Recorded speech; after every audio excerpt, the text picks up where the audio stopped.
Boa noite a todos os irmãos do Centro Espírita Caminhando para Jesus, aos internautas que nos prestigiam e nos assistem periodicamente.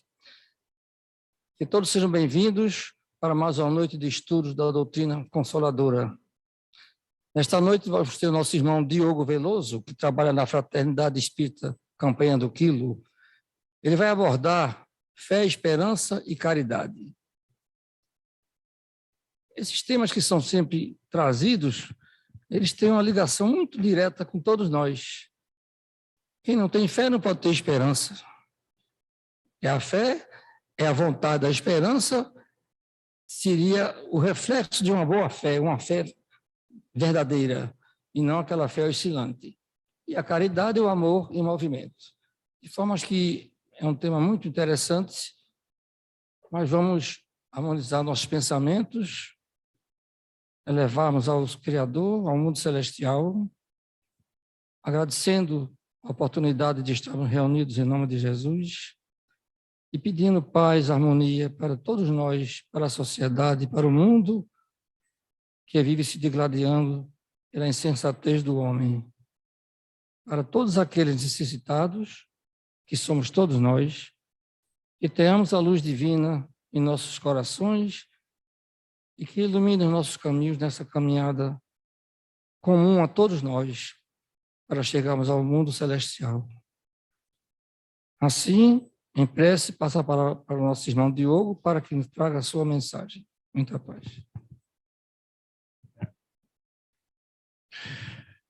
Boa noite a todos. É uma felicidade estar aqui. Deixa eu só compartilhar aqui direitinho, como o Fernandinho me ensinou. Estou fazendo certo? Compartilhar. Tranquilo? Obrigado, meu amigo. Gente, primeiro, é uma felicidade estar aqui sempre, porque eu fui criado nesses bancos, né?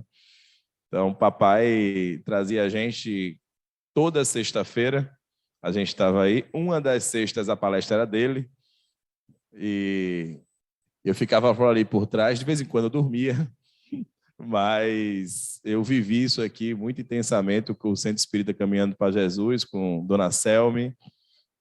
Calixto tinha menos cabelo branco, e eu vivi uma grande história aqui. Então, para mim, é motivo de muita felicidade estar aqui com vocês. Para quem não me conhece, sou Diogo Veloso, eu sou espírita desde 0 anos de idade. Eu tive essa responsabilidade na vida. E essa responsabilidade é grande, porque eu fiz toda a formação, né, de juventude espírita, e a gente vai conhecer a verdade muito cedo. E todas as missões que a gente tem em relação a essa existência e a responsabilidade que a gente tem que ter com ela. Então, a quem muito foi dado, muito será cobrado. E quando a gente conhece a doutrina espírita, a gente conhece muita coisa. A gente sabe de muitos detalhes sobre nossa existência. E isso está sendo computado nos anais de que a gente sabe e do que a gente não sabe. Hoje eu trago um tema para vocês, então também muito boa noite a todos que estão aí no YouTube, na transmissão, todos que estão assistindo gravado. Que bom que a gente pode se conectar de maneira mais ampla hoje em dia, né? Fruto também de tudo que a gente viveu. Hoje eu trago um tema para vocês, fé, esperança e caridade. Geralmente, eu falei aqui de reforma íntima na vez passada que eu estive aqui, e eu gosto muito de falar de fé, esperança e caridade para dentro do ambiente espírita. Porque muitas vezes a gente, espíritas, a gente fala muito de espírito, de obsessor, de obsessão, e a gente fala muito de reencarnação, e a gente às vezes esquece que existe, e nem esquece, né? Às vezes na narrativa da gente, na forma de conversar da gente, a gente simplesmente coloca de maneira igualitária o poder que Jesus pode ter na nossa vida e o quanto é complexo viver nesse mundo cheio de espíritos encarnados e desencarnados, imperfeitos em si, numa jornada de evolução. Então, falar de fé, esperança e caridade é falar de alegria, é falar de como a gente pode ser entusiasmado para viver em meio a um certo caos que é esse mundo. Esse mundo não é fácil. Acho que vocês podem concordar comigo que esse mundo não é para para que a gente olhe para ele e diga, meu Deus, que mundo tranquilo de se viver. Não. A gente tem uma história de mundo, uma missão de planeta diferente e que a gente deve abraçar isso com entusiasmo. Porque senão fica ruim demais. Senão fica muito pesado. E Jesus não ensinou para ser pesado. Jesus ensinou para a gente ser feliz do lado dele. E é sobre isso que a gente vai conversar hoje. Eu vou trazer aqui, e toda vez que a gente usa uma forma de falar, eu acho muito impressionante dentro do ambiente da oratória espírita, a gente nunca dá a mesma palestra. Nunca. Acho que Paulo vai concordar comigo, né? Os palestrantes que estão aqui, a gente nunca dá a mesma palestra, porque não é a gente, né? Estamos sendo usados para falar com alguns encarnados que estão aqui, alguns encarnados que estão no online e vários desencarnados que também estão aqui. Então, tudo que vier a partir de agora são insights, são reflexões acerca do amor de Deus em nossas vidas e do amor de Jesus em nossas vidas. Espero que vocês possam ser tocados por isso também. A primeira reflexão que eu trago sobre esse tema é o quanto Deus ama esse mundo, né? O quanto Deus é incrível. O Livro dos Espíritos diz que a gente não tem linguagem para falar sobre Deus, né? A gente não consegue definir Deus, porque é tão imenso que a nossa linguajar não consegue chegar. Que bom que a gente já entendeu isso. Mas o quanto ele é amoroso e o quanto ele cuida da gente. E nesse planeta de expiação em prova que a gente vive, ele manda revelações. Ele mandou revelações e ele mandou como se fosse freios de arrumação para a gente, né? Diz, olha, vocês, espíritos, meus filhos que estão aí em evolução, tem algumas coisas que vocês precisam saber. E a primeira revelação que ele trouxe foi Moisés, olho por olho, dente por dente. Moisés era rígido, era firme. E naquela época se precisava de alguém rígido e firme. Precisava. Porque o negócio estava uma confusão danada. Quando você lê ali o Velho Testamento e aquelas histórias e tudo mais, você começa a entender que tinha muita coisa acontecendo no mundo que não deveria acontecer. E, principalmente, a apologia a vários deuses. Existiam vários deuses no Egito, né? Vários. E cada um que criasse um deus diferente para adorar. E Moisés veio dizer, existe um Deus único, que é de todos nós, que é para todos nós. E isso foi muito importante, porque ele veio dizer 10 mandamentos também, não foi isso? 10 mandamentos que a gente tem que seguir até hoje. E ele veio dizer, existe 10 mandamentos. Que massa, que bom. Segundo a revelação, o mundo ainda estava um caos, continua até hoje, né? Mas estava um caos ainda. E Deus manda Jesus, o seu filho espírito evoluído. O espírito mais evoluído que pisou encarnado na Terra. Vem Jesus com a missão de dizer, não é olho por olho, dente por dente. É sobre amor. A gente tem que aprender a amar. E Jesus passa toda a sua codificação do seu evangelho, toda a sua vida falando de amor. E reconstruindo a visão do evangelho. E Jesus, em vida, disse, eu ainda vou mandar a terceira revelação, foi isso? Eu mandarei a terceira revelação, fique tranquilo, vocês não estão sozinhos. Porque naquela época ele não podia dizer tudo. E a terceira revelação vem em formato do Espiritismo.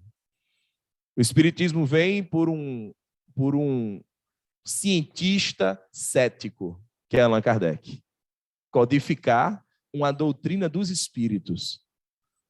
Onde não foi ele que escreveu, foram os espíritos que escreveram.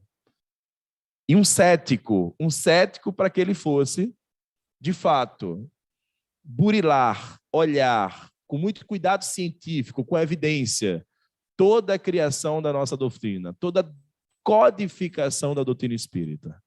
Então, estamos diante de uma mensagem de Deus muito estruturada, muito organizada. Não é algo que foi mais um missionário que veio à Terra fazer algo como o Espírito que é. Foi diferente. Deus manda Allan Kardec para codificar uma doutrina que não é dele. É uma doutrina que é uma continuidade do que Jesus veio nos dizer. É um aprofundamento. Então, vem o Livro dos Espíritos, o Evangelho segundo o Espiritismo, traduzir para a gente dizer mais coisas, mais detalhes. Então, o que estava em meio a parábolas, em meio a analogias e metáforas tão importantes usadas por nosso Mestre Jesus, agora estava em termos de perguntas e respostas claras sobre o que a gente veio fazer nesse mundo. E a gente descobre algumas coisas importantes e vem ao mundo algumas coisas importantes que não contradizem em nada o que Jesus nos ensinou. Na verdade, reforça. Na verdade, fala, Jesus vive nisso aqui que a gente está estudando. E quando eu disse no começo da minha fala que eu sou um felizardo em ser, com 0 anos de idade, nascer na família espírita, sabendo das vicissitudes dessa missão, é porque fica claro porque temos vidas diferentes, oportunidades diferentes, conexões diferentes, famílias diferentes. Fica claro porque um pai não se dá bem com um filho, desde pequeno. Fica claro tantas coisas que a gente dizia, meu Deus, o que é isso? Fica claro o que é a miséria. Fica claro o que é uma doença. Fica claro porque uma criança morre. Fica claro porque uma criancinha tão inofensiva tem câncer. Tem uma doença em fase terminal e vive um processo muito, muito complicado. Fica claro que existe uma explicação lógica, científica, muito mais do que filosófica para tudo isso. O Espiritismo vem dizer o que podia dizer, mas não vem dizer tudo. E isso está muito claro em toda a codificação espírita. Todos os livros falam que a gente não pode dizer tudo, porque tudo é muito.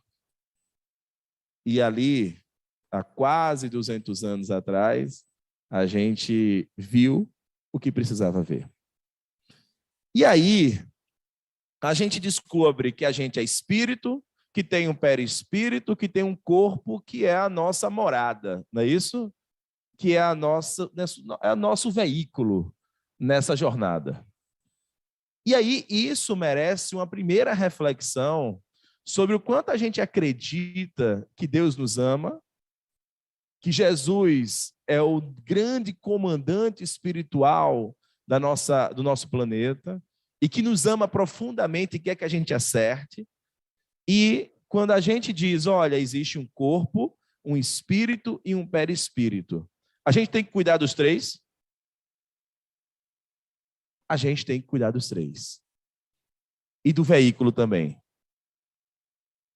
Então, a primeira reflexão sobre essa esperança de entregar uma existência melhor possível, uma existência com mais frutos possível, é cuidar desse repositório que toma conta do nosso espírito, que envolve, não fisiologicamente, mas de maneira fatídica, o nosso espírito. Quem é que está cuidando do corpo? Quem é que está cuidando do que come, do exercício físico que ele precisa? A gente também precisa falar disso. Existe um perispírito com as marcas de todas as encarnações que a gente passou. Vê que coisa linda, né? Vê que obra-prima. Existe um perispírito que diz ali, olha, você foi orgulhoso. Você foi orgulhoso durante todas as suas existências. Então, independente da classe social que você venha, você vem com resquícios dentro do teu perispírito dizendo você é orgulhoso. Não é começar do zero. Por isso que criação de filho é uma coisa tão interessante, não é? Quem tem filho aqui? Quem tem mais de um filho aqui? Todos iguais? É tudo igualzinho assim? É a mesma criação? Você olha para um, eu tenho um de 9 e tenho um de 6. João é uma coisa e Daniel é outra. Eu digo lá em casa que tudo é cachorro. É tudo cachorro, mas uma é de uma raça, outra é de outra. Eles são completamente diferentes. E tiveram a mesma criação, o mesmo colégio, até as mesmas professoras. Vivem juntos, um agarrado no outro. E são completamente diferentes em sua natureza, porque têm histórias diferentes. E a gente descobre que isso está tudo cravado no nosso perispírito.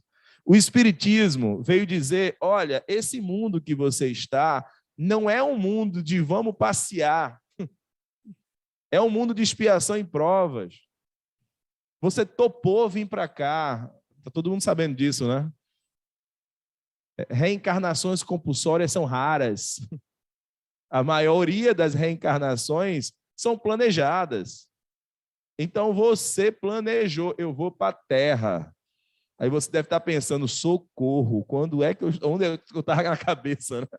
Eu vou para a Terra, eu vou ser filho de fulano, eu vou ser filho de cicrana, meu irmão vai ser esse aqui, e eu vou ter como filho esse aqui. E lá em cima, na área de planejamento, você teve um friozinho na barriga, não teve? Rapaz, pai desse aí vai ser um desafio grande na minha vida. E você topou o desafio. Então, a gente começa a entender que é um mundo onde a gente aprende. E o objetivo é aprender. É entrar melhor do que saiu. O objetivo é aprender a amar. O objetivo é aprender a lidar com nossos vícios. O objetivo é assumir que temos defeitos e trabalhar esses defeitos. E não sair perfeito, mas sair melhor. Esse é o nosso objetivo. E no meio desse caminho tem expiações e provas que nós, muitas vezes, e não todas as vezes, planejamos. Que nós dissemos, eu preciso passar por provas. Porque a gente é espírito imperfeito. Espírito imperfeito, a gente que é imperfeito, a gente aprende como? No sofrimento. Não é isso? É mais ou menos assim, a gente come tudo que queria comer, a gente come aquela linguicinha deliciosa, né? Isso, aquele óleozinho maravilhoso, a gente toma refrigerante, a gente não faz exercício físico, a gente fica acima do peso e tá tudo bem. Quando a gente tem um pré-infarto e quase vai para o outro lado da vida, aí a gente sofre, não sofre? Vai para o hospital, quase morre, vê os espíritos, vê a luz, né? Eu senti saindo do corpo, tem gente que fala assim, né? Senti, eu vi minha avó me buscar, espírito agora adora falar isso. Eu vi minha avó me buscar, mas não fui. Aí o que é que você faz no outro dia? Já que eu sofri que só a gota e quase morri, eu vou mudar minha alimentação. Isso é a nossa natureza, porque a gente já sabia que a alimentação da gente estava errada, não sabia? A gente sabia que tem que fazer exercício físico, sabia. Mas a gente não fazia, por quê? Porque a gente precisa dar uma sofridinha, não é isso? A gente precisa dar uma sofridinha para aprender. Isso é a nossa natureza de espíritos ainda imperfeitos, em estado de evolução. Então, se a gente começar a entender que com nossos vícios espirituais também é assim, a gente começa a colocar na mesa as coisas de uma maneira mais clara, não começa? E começa a entender que ninguém, com raríssimas exceções de espíritos missionários que vêm para esse mundo e que fica muito claro que eles são missionários rapidamente, ninguém é perfeito. Então, tem gente que estuda muito a doutrina, que ou vai muito para a igreja, estuda tanto Jesus, estuda tanto a doutrina, que pensa que o estudo intelectual da doutrina é a mudança do espírito. E são duas coisas absolutamente diferentes. Não é porque você sabe decorado o Evangelho segundo o Espiritismo, ou todos os números e todas as perguntas do Livro dos Espíritos, que você está aplicando aquilo em casa, e principalmente em casa. Porque tem gente que pensa que o ambiente da casa espírita, do centro, é um ambiente diferente de casa, não tem? Tem gente que muda até a voz. Quando chega aqui é boa noite, boa noite. É bem mansinho. Fica manso, fica falando desse jeito. Não, aí a esposa olha para ele, tu é desse jeito mesmo? Mas tu fica tão manso, tu devia ser assim dentro de casa, né? Não é porque aqui eu sinto uma coisa diferente. Quando chega em casa, eu costumo dizer que quando chega em casa, desceu pro play, né? Desceu pro play. Então, é sobre prática de amor, não é sobre estudo de amor. É claro que estudar a codificação te ajuda a aprender, não te ajuda? Te ajuda.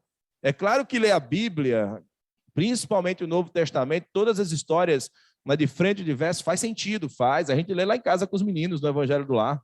A gente lê o Novo Testamento, a gente lê o Livro dos Espíritos para criança. R$ 27,90, a gente comprou na Amazon. Livro dos Espíritos para criança. É maravilhoso. Mas não é só o estudo, é a prática. E nessa prática existe a resignação.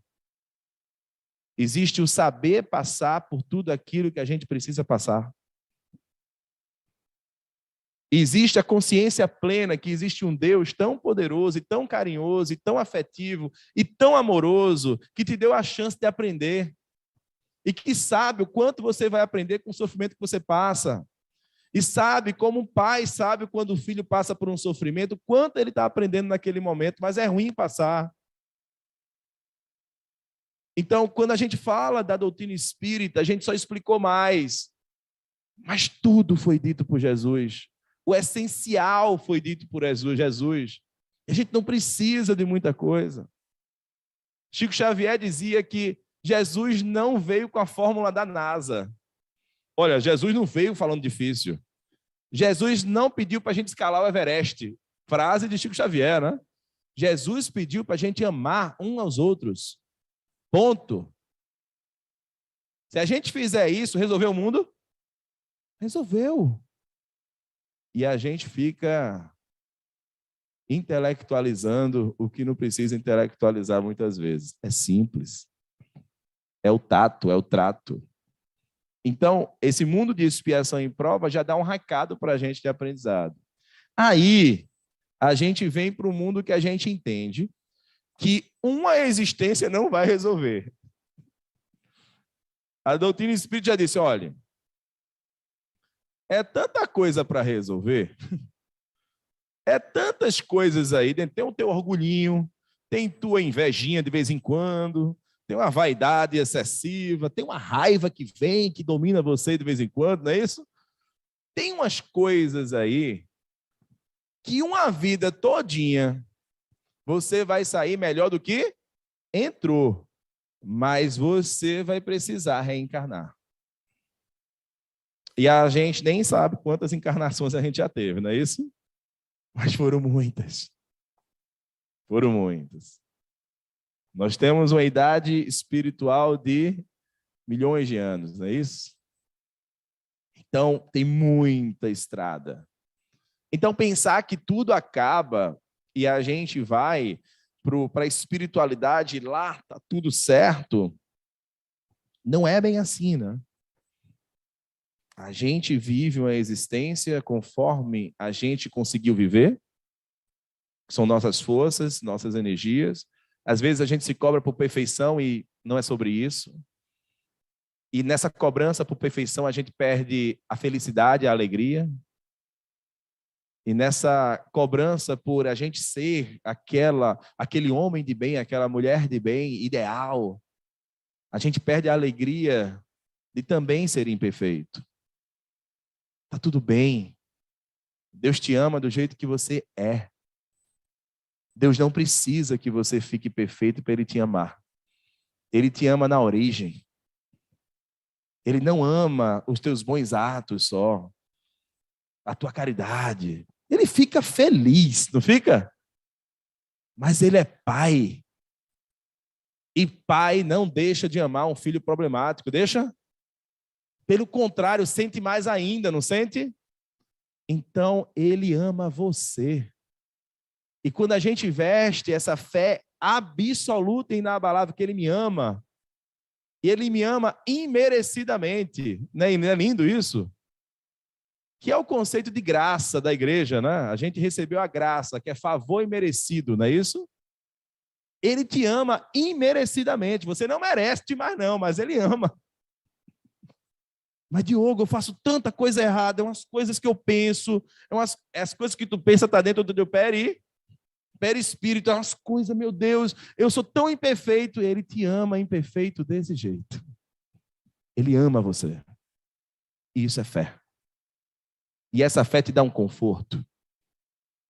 Um conforto muito maior do que qualquer explicação científica sobre o que você está fazendo ou o que você está vivendo.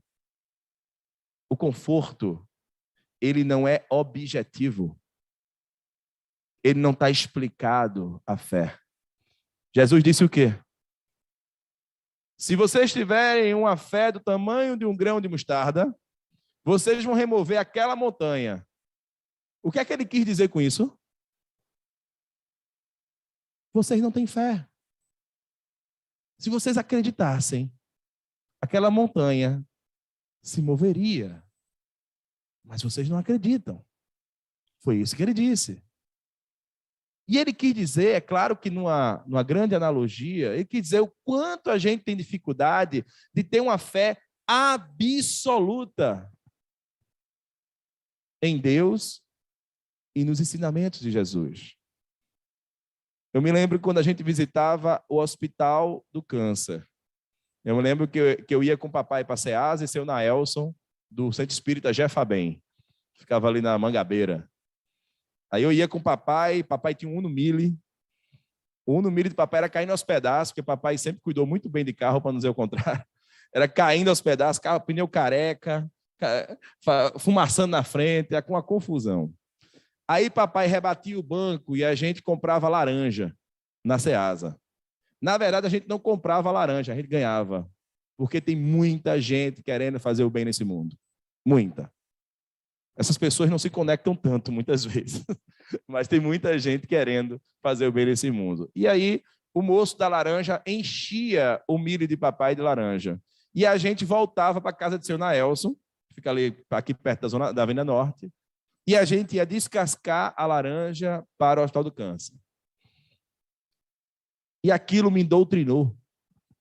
Aquilo fez comigo, com 8 anos de idade, com 9 anos de idade, com 10, que a caridade se tornou hábito na minha vida.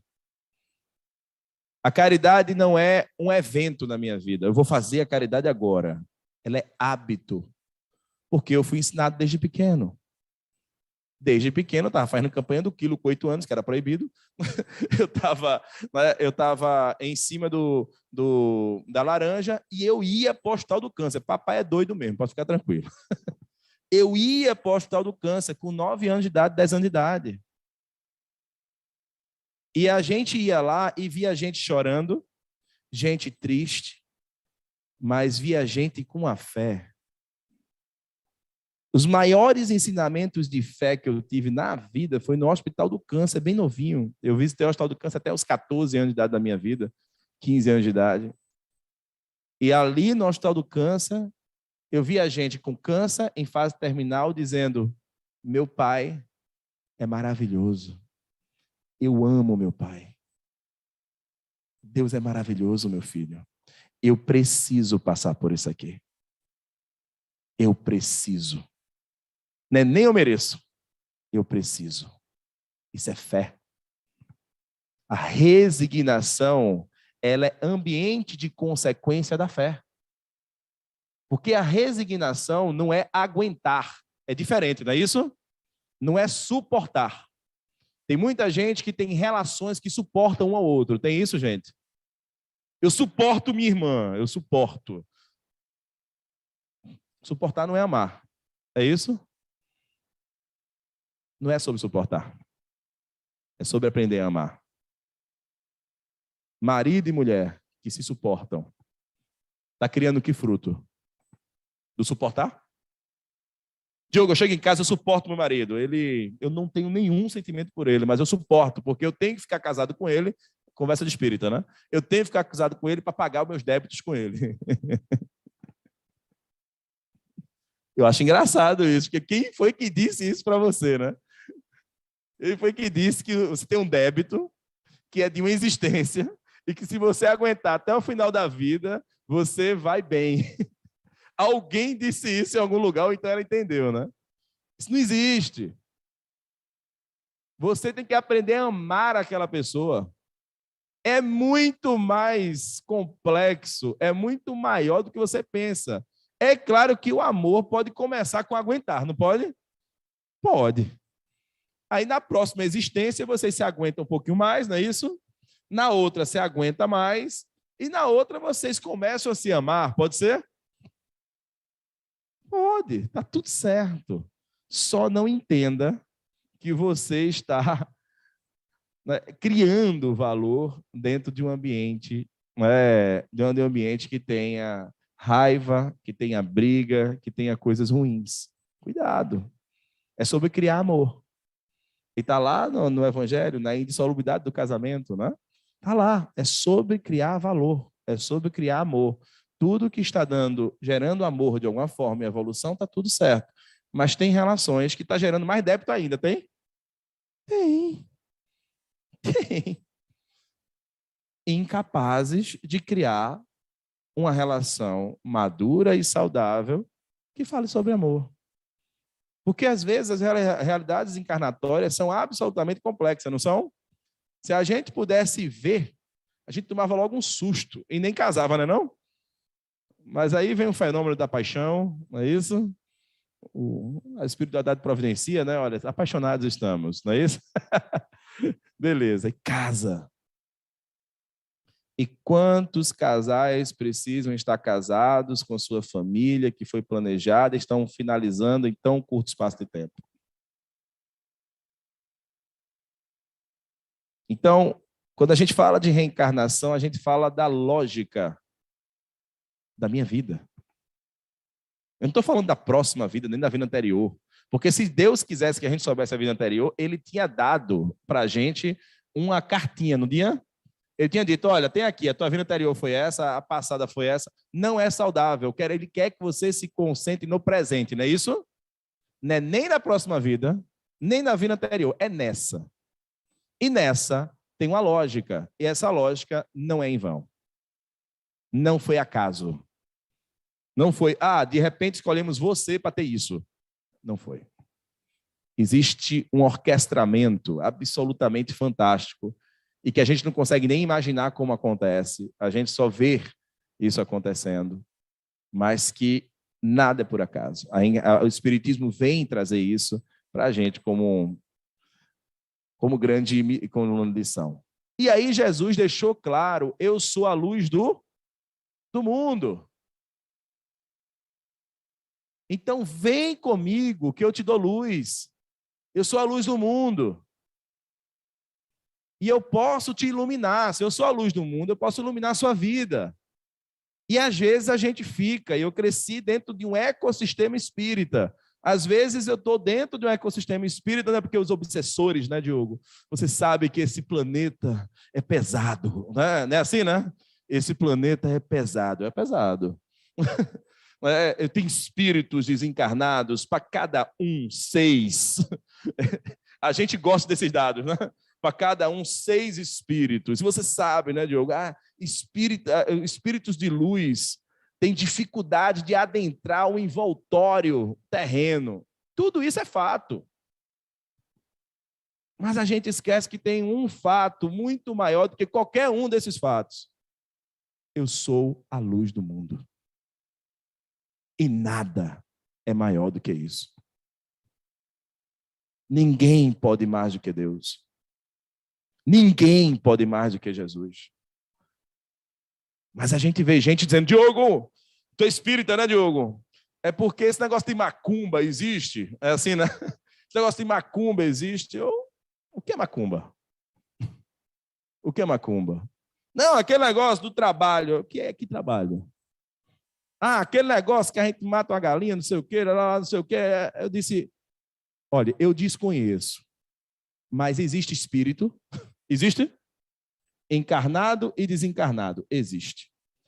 Espírito desencarnado só existe bom? Não. Na Terra, aí procure, viu? O zombeteiro que é tranquilo. Muitos espíritos atrasados, apegados à Terra. Temos? Temos. Esses espíritos podem ser evocados para coisas ruins? Claro que pode. Sem ser evocado, eles já fazem. Sem ser evocado, já encosta aqui, não é isso?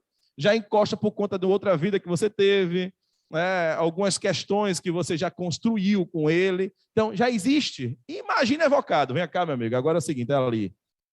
Aí você fica com medo disso, não é isso? Se você tivesse a fé do tamanho de um grão de mostarda, você sorriria para isso. Você sorriria para isso. Você diria, Pai, perdoa. Eles não sabem o que fazem. E eu estou contigo.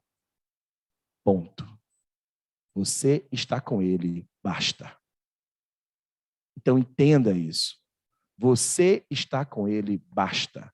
Diogo, é porque eu não conto as coisas da minha vida para ninguém, porque eu tenho medo da inveja. Se você tivesse a fé do tamanho de um grão de mostarda, para que esse medo? Você não precisa ter medo. Eu sou a luz do mundo. Basta. Está tudo certo. E o que vier, vai ter que vir. Mas essa blindagem da fé nos dá uma tranquilidade que estamos indo por um caminho de mudança, de transformação. Um caminho de sofrimento, muitas vezes, de dor. Porque tem hora que dói, não dói? Dói.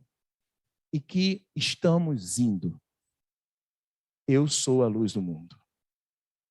Os nossos irmãos obsessores, nossos irmãos de espíritos zombeteiros, nossos ambientes que não são evoluídos, são irmãos nossos que estão em grau de evolução que um dia tivemos.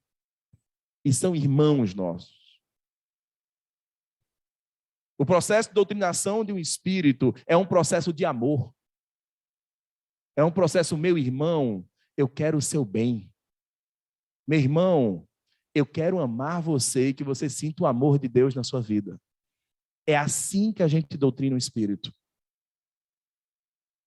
Porque é nosso irmão e merece nosso amor, nosso carinho e nossa atenção, e não nossa raiva. Porque tem gente, eu vou pegar esse obsessor miserável, eu pego ele hoje, vou para o centro, ele se lasca comigo, não é assim? Isso não existe. Não existe. O seu obsessor, ele só te influencia se você der consentimento de influência. Isso está no Livro dos Espíritos, dito e redito, de maneira muito clara, pouco rebuscada. Não existe vítima de obsessão. Não existe vítima de famílias desestruturadas. Existem processos reencarnatórios mais pesados do que outros. Não existe? Existe. Existe gente, espíritos que toparam a existência que está dando trabalho. Tem? Tem. E tem outros que vieram para a existência com menos trabalho. Tem? Tem. Claro que tem. Mas ficar olhando para o terreno do vizinho não é uma boa ideia. É uma boa ideia? Não é uma boa ideia. Viva o seu terreno, o seu processo reencarnatório, a sua família, os seus amores, os seus desamores, os teus desafios. É sobre isso que é a vida. E não esquece que sozinho você não consegue. Só não esqueça disso. Sozinho você não consegue. A gente é muito pequenino. A gente é muito frágil e imperfeito para ir sozinho. É sofrido ir sozinho. Mas quando você está do lado da luz, fica mais fácil. Aí dizem que o espiritismo compra lugar no céu, não é isso que dizem? Compra um lugar no céu. Olha, espírita faz caridade e pensa que as caridades dele, não é assim, Fernandinho? Pensa que as caridades dele leva para o céu. Essas pessoas que falam isso não entenderam o que a gente quis dizer. Por que Allan Kardec fala, fora da caridade não há salvação? É a mesma coisa da luz. Porque na caridade tem Jesus. Na caridade tem Deus. Com um saco nas costas e a mochila na mão, ali está Jesus. Visitando um hospital, visitando um irmão que precisa, indo para as ruas, indo ajudar as pessoas, ali está Deus. No mundo tão complicado que a gente vive, não é tão simples nem orar, concordam? A gente fecha os olhos para orar, tenta orar 5 minutos e não consegue. Porque perde a concentração da oração. De tanta influência que existe nesse mundo. Então, se a gente reconhece isso, a gente começa a orar fazendo. Isso não elimina o ato de orar, tá, gente? Mas a gente começa a orar fazendo. A gente começa a dizer, eu vou para a campanha do quilo, eu vou para a entrega da sopa, eu vou organizar o passe, eu vou fazer minha palestra, né? eu vou ajudar as pessoas. Porque eu ajudando as pessoas, eu estou criando um ambiente favorável para que meu espírito protetor fale comigo, para que eu seja ajudado, para que Deus possa operar na minha vida. É sobre isso. É sobre se desvencilhar de tanta coisa imperfeita que tem nesse mundo. Ou tem pouca, gente, coisa imperfeita? A gente faz campanha do quilo de domingo de manhã, né, Paulinho? Passa ali nas... Tem em setembro, não tem? Vai ter em setembro. O Calixto já autorizou, a gente já está aqui, viu? Setembro, terceiro domingo. Terceiro domingo a gente vai estar aqui. A gente vai passar nas comunidades, não vai? Vai entrar na comunidade. O que é que vai estar tocando? As meninas de 12 anos, 13 anos, 14 anos vai estar vestido o quê e dançando o quê?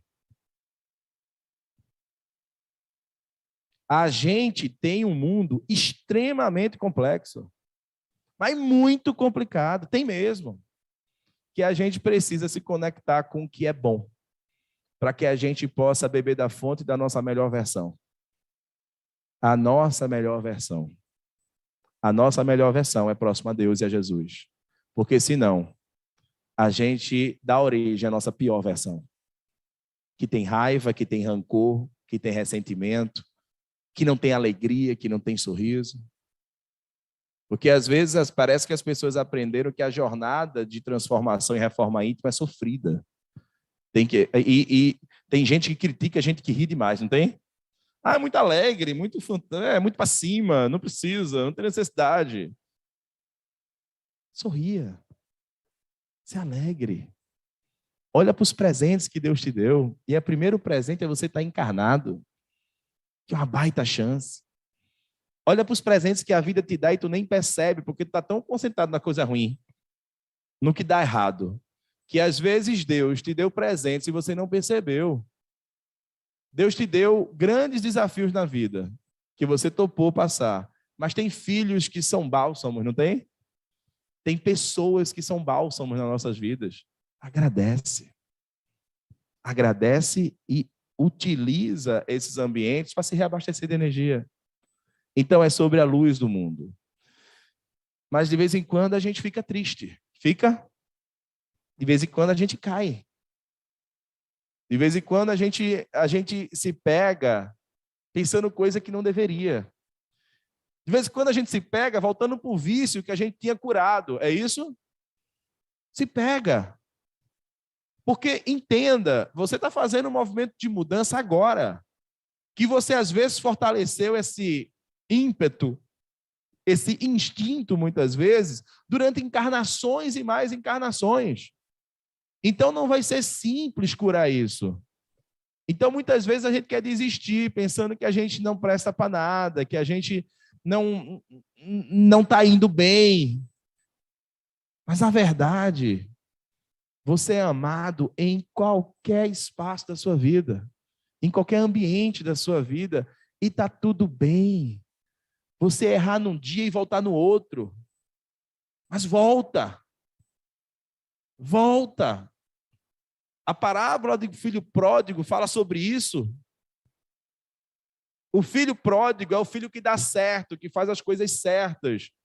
E o filho problemático vai para a vida, não vai? E quando o filho problemático volta, o que é que o pai faz? Chama uma festa. Existe parábola mais interessante do que essa para você entender que você é bem aceito na casa do pai, independente do pecado que você fizer? Que você é raro e precioso, independente do que você fez ou do que você faz. Você é incrível para Jesus. Foi Jesus que disse a parábola: olha, o filho pródigo ficou chateado. Não ficou? Mas eu faço tudo tão certo. O nosso Pai é para todos nós, inclusive e principalmente para nós imperfeitos. Porque o imperfeito tem muito trabalho para fazer, não tem ali? Tem muito trabalho para fazer. Então, esses momentos de tristeza, de dor, eles são. E eles podem querer te derrubar, porque quando você está em sofrimento, está em dor e se desconecta da casa do Pai, quem é que entra em ação? O que não é do Pai. O que não é do Pai entra em ação. Então, se conecta com a casa do Pai, vem para o centro, vem para tomar o teu passe, vem fazer teu tratamento se for necessário, vem ajudar na fila, vem para a sopa, venha. Venha. Porque desconectado da casa do Pai, você está no mundo. E isso não é fácil.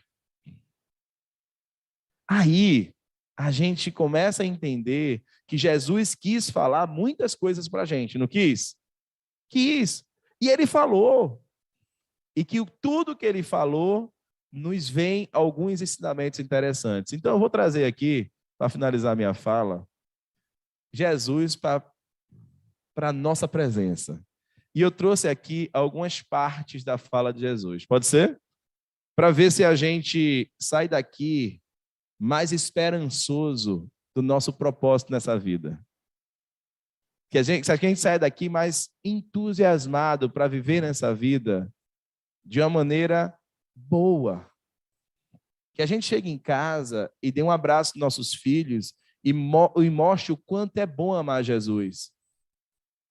Porque se o ambiente de amar a Jesus e a Deus for triste, se for melancólico, como é que a gente vai mostrar para o nosso filho que é bom ter fé?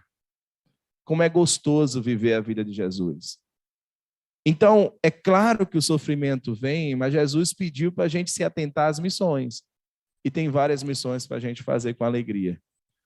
Com muita alegria. Então, vamos lá. Vamos ver o que é que ele quis dizer aqui. Primeiro ele disse, ame a teu próximo como a ti. E o que é que ele quis dizer com isso? Primeiro, se ame, meu amigo. Não é isso? Se ame. Você só pode amar a outro se você conseguir se amar. Então, o auto-perdão é importante. Você se perdoar, você se amar, você olhar para o espelho e dizer, eu amo. Eu me conecto comigo também. E aí sim entregar para o outro faz sentido, não faz? Faz sentido. Aí Jesus disse, não julgueis, para não ser julgados. É isso? Vê que confusão. A gente faz as coisas ao contrário de vez em quando, né? Pois com julgamento, com o que julgais, serás julgado. E com a medida com que medis, serás medido. E existe uma grande diferença de observar e de julgar. Existe? Julgar é cravar um conceito. É absolver e condenar as pessoas. Olha, fulano é ruim. Julgamento, não é isso? Quem tem autoridade para dizer que fulano é ruim ou bom? É você? fulano é invejoso. Quem tem autoridade, quem está dentro do espírito e lê os mais secretos pensamentos de fulano, é você? Então a autoridade não é sua. Então, quando a gente se despir dessa autoridade de julgamento, a gente se concentra no que está certo na vida, que é acolher as pessoas e abraçar as pessoas. Quem mais concede problemas para o ambiente familiar, para o ambiente de relações, é quem mais precisa de amor. É quem mais precisa de amor. E aí, Jesus diz, ame seus inimigos. Complicou, gente? Jesus foi aprofundando o amor, não é isso? Primeiro ama a ti e ama ao próximo, beleza? Não julga, não. Agora, não ame seu inimigo.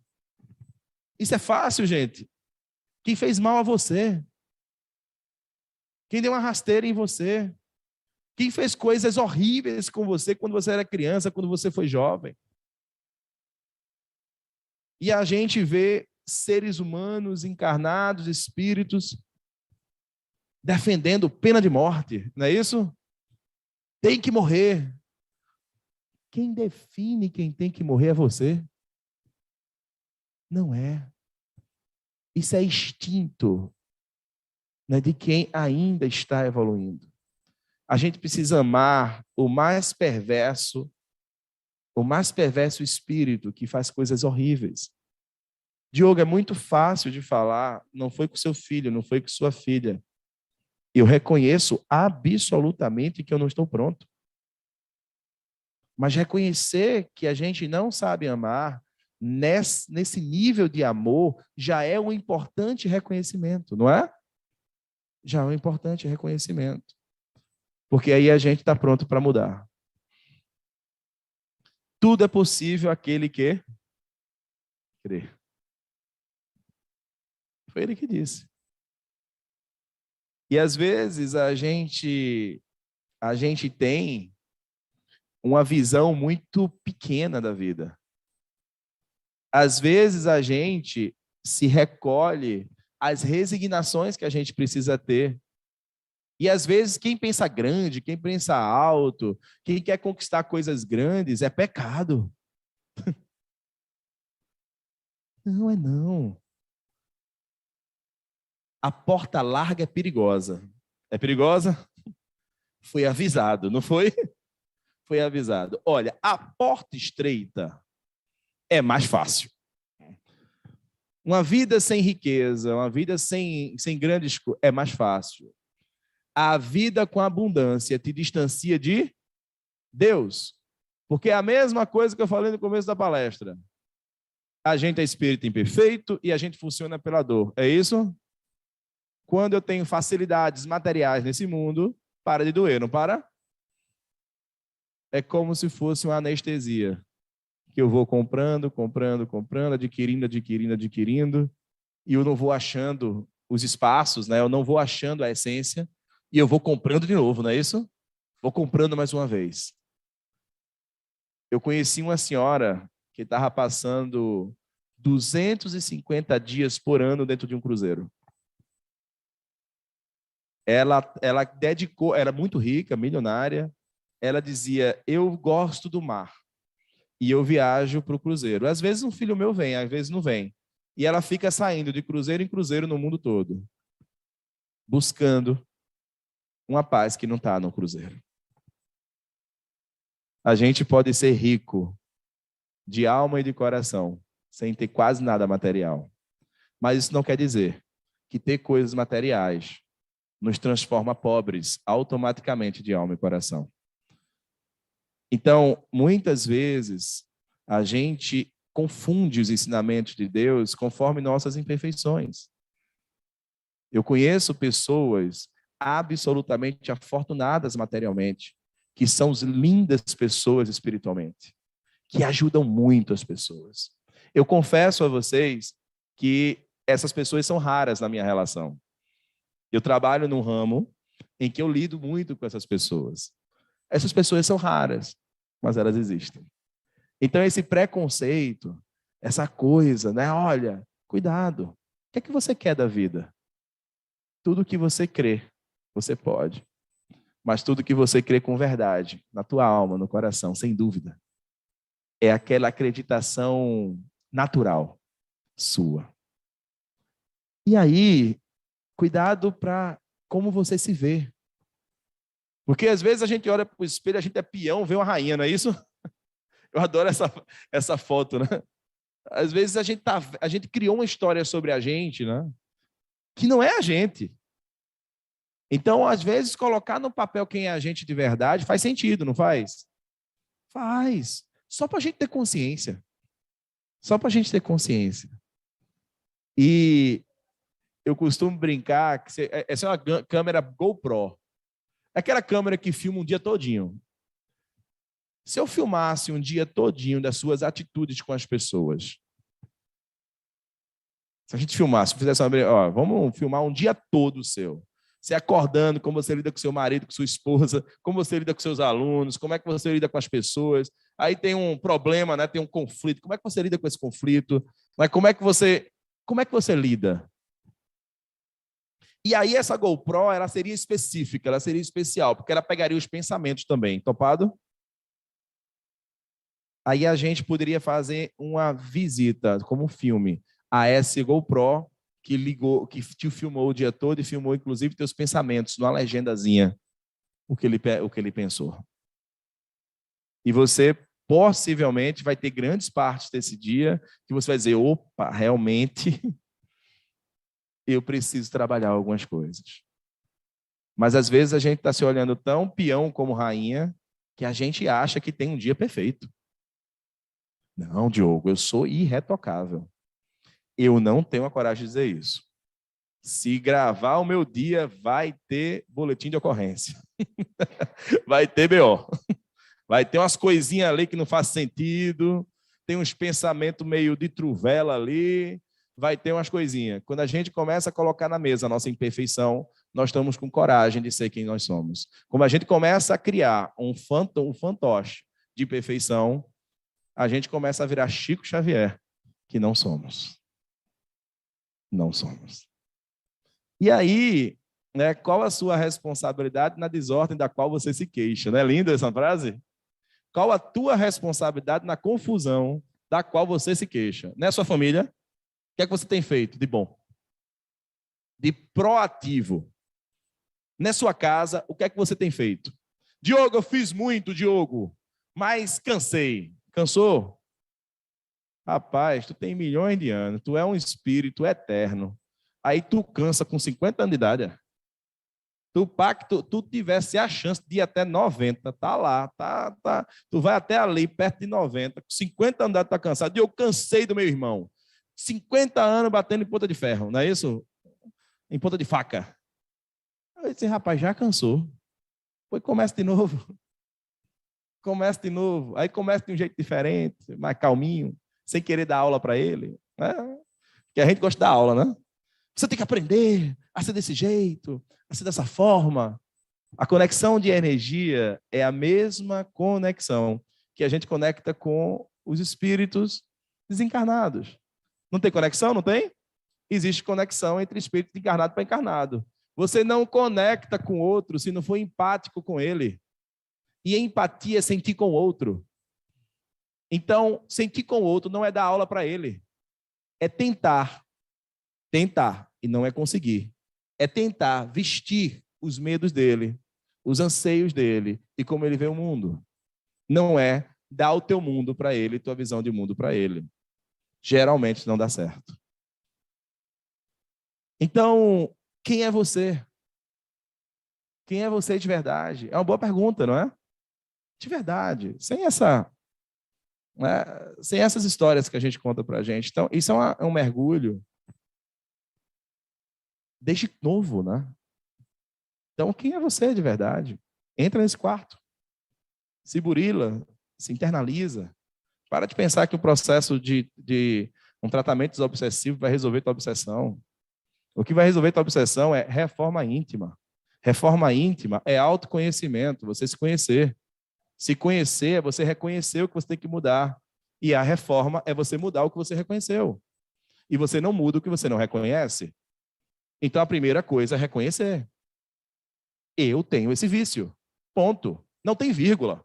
Eu tenho esse vício, vírgula, mas é porque meu pai... Eu tenho esse vício. Ponto. Vamos tratar com amor e carinho. E só para finalizar com vocês, quando a gente tem fé, tem esperança, e quanto a caridade é importante para isso, Deus fez o mundo perfeito. A natureza é perfeita sem um homem tocar. Nada é tão rebuscado e tão sofisticado do que esse corpo que a gente tem. Já pensaram nisso? Esse corpo é uma criação fantástica de Deus. A natureza é perfeita. Se o homem não tocar, ela fica linda, não fica? Então Deus criou um mundo perfeito para a gente. Deus criou a gente para ser feliz e entusiasmado com a obra dele. A gente que bagunça as coisas. Então sejamos espíritas, cristãos, entusiasmados com muita fé, com muita esperança em dias melhores, esperança na jornada que entregue amor e carinho para as pessoas, independente do que volta para a gente. E muito concentrados de que sozinho a gente não consegue. E fora da caridade não há salvação. Que a paz de Deus seja conosco, hoje, agora e sempre.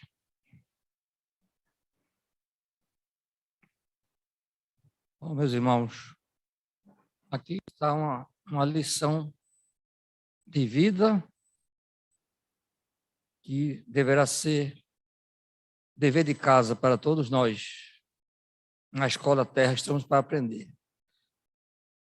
O mundo não nos impõe, porque nós temos o livre-arbítrio, mas nos pede que essa lição seja aprimorada e como um dever de casa diário para todos nós. Então, vamos passar a palavra para nosso irmão Diogo, para que ele faça a prece final.